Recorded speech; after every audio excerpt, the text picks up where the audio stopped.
काम तो जीवन भर रहना। माई बाप, जब तक तुम मरोगे नहीं तब तक काम रहेगा भैया। जब राम नाम सत्य हो जाएगा तब काम बंद होगा। और हम लोगों की आदत क्या, आज बहुत काम कर लें कल कम करना पड़ेगा। आज बहुत काम कर लें देर तक, कल कम करना पड़ेगा। लेकिन माई बाप ऐसा होता नहीं है, आज बहुत कर लिया तो कल 1.5 गुना और आ जाता। हाँ जी या ना जी, बोलिए ना, हाँ या ना। इसलिए मेरे पागलों, मां का नाम बड़ा अद्भुत। क्या नाम?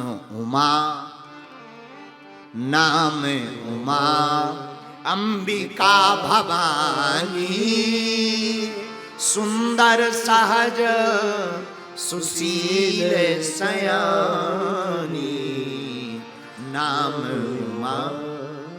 जिस प्रकार शक्ति के बिना कोई शक्तिमान नहीं होता, भक्त के बिना कोई भगवान भी नहीं होता, इंसानियत के बिना जैसे कोई इंसान नहीं होता, उसी प्रकार जैसे राम के बिना कोई हनुमान नहीं होता। माई बाप, उसी प्रकार हमारी जिंदगी भी सूनी है, बेकार है। जिसने अपनी जीवन में मां की छत्र छाया नहीं पाई, मां के आशीर्वाद को नहीं पाया, उसकी जिंदगी किसी काम की नहीं। हम आपको एक चरित्र सुनाबे। आज सुबह हम एक चरित्र पढ़ रहे थे, अंबाजी का ही, बड़ा पावन चरित्र लिखा। एक सेठ जी थे मंदसौर के, नाम था उनका अखेराम जी। बड़े अच्छे सेठ थे, साहूकार थे, संपत्ति खूब थी। आप इतने बड़े व्यापारी थे कि विदेशों में जहाज चलते थे। पुराना जमाना, जहाज पर बिजनेस होता था। यहीं सूरत से, मुंबई से, कोलकाता से, आदि आदि शहरों से जहाज जो जाते थे, उन्हीं से बड़ा लंबा चौड़ा व्यापार था उनका। उन्होंने दाता क्षेत्र में अपने इस पावन तीर्थ अंबाजी के बारे में बहुत सुना था। एक बार धोखे से वो यहां दर्शन करने आ गए, बड़े आनंदित भये। कुछ दिनों बाद उन्हें व्यापार के निमित्त विदेश जाना पड़ा, तो अंबाजी को प्रणाम करके कहा, मां हमारे व्यापार की सफलता देना, हम जा रहे, देखना महिमा। प्रणाम करके चले गए। खूब विदेशों में व्यापार किया। वापसी में पूरा जहाज माल भर करके लाए। 2-4 सहपाठी मित्र, मुनीम, कार्यकर्ता और स्वयं सेठ जी जहाज में आगे बैठे। जहाज चला जा रहा है। रात के यही कोई 9 बजे होंगे। शक्ति अंक में इस कथा का वर्णन आया है। रात को कोई 9 बजे होंगे और समुद्र के मध्य में एक घटना घट गई। तूफान आ गया। तूफान आ गया तो जहाज फंस गया। जहाज फंसा तो जहाज चलाने वाले व्यक्ति ने कहा, सेठ जी अब तो भगवान ही बचा सकते हैं, तूफान खतरनाक है और पानी कहीं अगर जहाज में थोड़ा भी भरने लगेगा तो जहाज पहले से ही खूब भरा पड़ा है, जल्दी डूब जाएगा। एक बात बोलें, समुद्र में हजारों गिलियन पानी होता है, लाखों करोड़ों गिलियन पानी होता है, लेकिन समुद्र एक छोटी सी नाव को तब तक नहीं डुबा पाता जब तक समुद्र का पानी नाव में ना चला जाए। वैसे ही हमारी जिंदगी में लाखों करोड़ों संकट हमारे सामने आ जावे, पर हम तब तक नहीं बहक सकते जब तक उन संकटों को अपने मन में नहीं रखेंगे, और मन में नहीं रखेंगे तो संकट तुम्हारा बाल बांका नहीं कर सकते।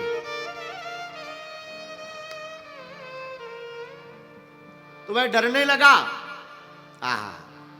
सेठ जी भी बड़े डर गए कि कहीं मर ना जाए।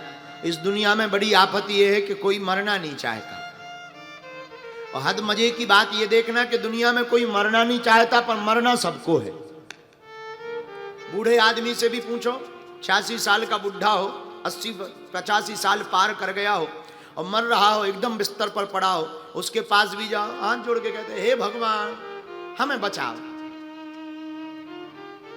तो सेठ जी की आंखों में आंसू आ गए, अब तो मरना तय है। माई बाप रोते रोते उन्होंने अंबाजी का ध्यान किया। हम आपको बिल्कुल सत्य घटना बता रहे हैं। एक पुस्तक है गीता प्रेस की शक्ति अंक, उसके 697 नंबर पेज पर इस कथा का वर्णन किया। सेठ अखेराम जी ने प्रार्थना की, हे दाता क्षेत्र की अंबाजी, हमारी जितनी संपत्ति है हम उस संपत्ति का आधा दान आपको दे देंगे, लेकिन कृपा करके हमारे प्राण बचा लो। और दान इसलिए नहीं देंगे कि लालच देंगे या घूस, मां उस दान से हम जगत का कल्याण करवाएंगे, पर कृपा करके हमारे प्राणों को बचाओ। और हृदय की भाव की पुकार मां सुन लेती।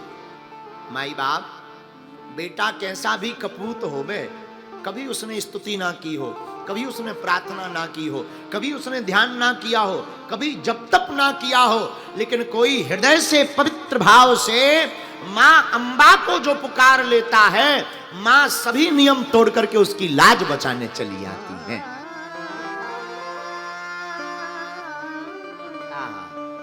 और उन्होंने सच्चे हृदय से कहा, मां हमारे प्राण बचाओ। और माता रानी से रहा नहीं गया। माता रानी की ऐसी कृपा हुई कि भगवती ने अपने त्रिशूल की नोक से पूरे जहाज को समुद्र से बीचों बीच से हटा करके फेंक दिया और आकर के समुद्र के किनारे वो जहाज लग गया एक झटके में। सेठ जी बड़े चौंके। गुजरात में ही समुद्र के किनारे उनका जहाज लगा। तुरंत भागे भागे अंबाजी आए, जगदम्बा के दरबार में आकर के अपने संकल्प को पुजारी जी को बतलाया, महाराज हमने ऐसा ऐसा संकल्प लिया था। और पुजारी जी को पूरा वृत्तांत बतलाया। तो पुजारी जी बोले, हो सकता है भगवती की कृपा है। लेकिन जैसे ही पुजारी जी ने माता रानी का पट खोला तो क्या देखते हैं, भगवती की पोशाक गीली है। और इतना ही नहीं, केवल पोशाक गीली नहीं, जब उस पोशाक को लेकर के निचोड़ा गया और उस जल को जब जीभ से लगाया तो वो खारा निकला। खारा पानी आते ही श्री माता जी ने, अंबाजी ने पूरी प्रत्यक्ष घटना स्वप्न में पुजारी जी को बतलाई।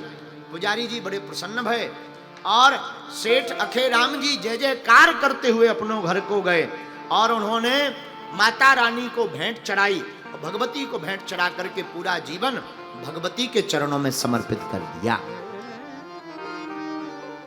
साधु नाम इनका अंबिका है, अंबा है। भगवती बड़ी दयालु है। जो भी साधक भगवती की साधना को नवरात्रि के पावन पर्व पर श्रद्धा पूर्वक करता है, ज्योत लगाता, बीज मंत्र का जाप करता, तन मन धन में से कुछ भी अर्पित कर दे। जरूरी नहीं तुम संपत्ति चढ़ाओ, मन को चढ़ाओ, अपने मन को अर्पण कर दो। हे भगवती, आज से ये हमारा सारा वैभव आपका है, हम आपके दास बन करके हैं। और जो इस प्रकार के भाव से भगवती के चरणों में जीता है, माई बाप वह रंक भी राजा बन जाता है। भगवती के दरबार में वो रंक भी राजा बन जाता। पर कुछ लोग ऐसा दान करते हैं कि राम जी बचाएं। आजकल एक सज्जन हमें मिले, बोले महाराज जी हमने इतना दान किया, भगवान की आज तक कृपा नहीं हुई। हमने कहा दान क्या किया? बोले रुपया किया। और हमारी आरती में वो चढ़ा के गए फटा हुआ 20 का नोट। हमें बड़ी हंसी आई। हमने मुस्कुरा करके कहा कि तुमने जैसे फटे हुए नोट चढ़ाए हैं दान में, भगवती भी कहीं ऐसे ही खेल तो नहीं तुम्हारे साथ कर रही? खैर ऐसा कोई भाव नहीं हमारा, हमारा ध्येय आपको बताने का है।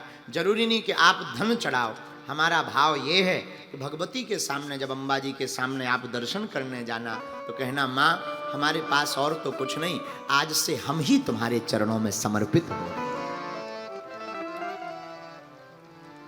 और जब आप ही मां के चरणों में समर्पित हो जाएंगे तो फिर देने की आवश्यकता नहीं है।